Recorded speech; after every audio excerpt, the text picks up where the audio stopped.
How to recover Monopoly Go account. Hello and welcome back to our YouTube channel How to Tutorials.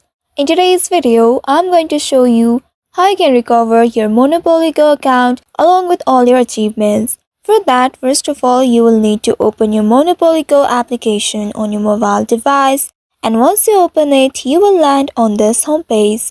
In this homepage, at the top right, you'll be able to see three horizontal bars.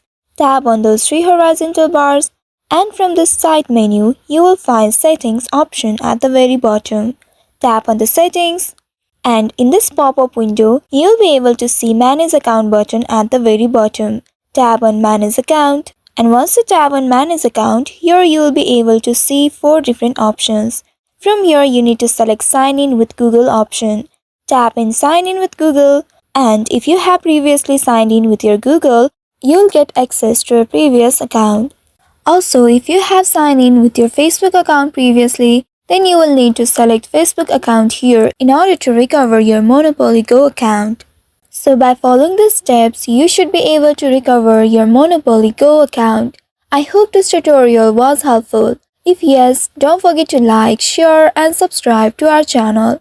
Also hit that bell icon to never miss any updates from us. Thank you for watching.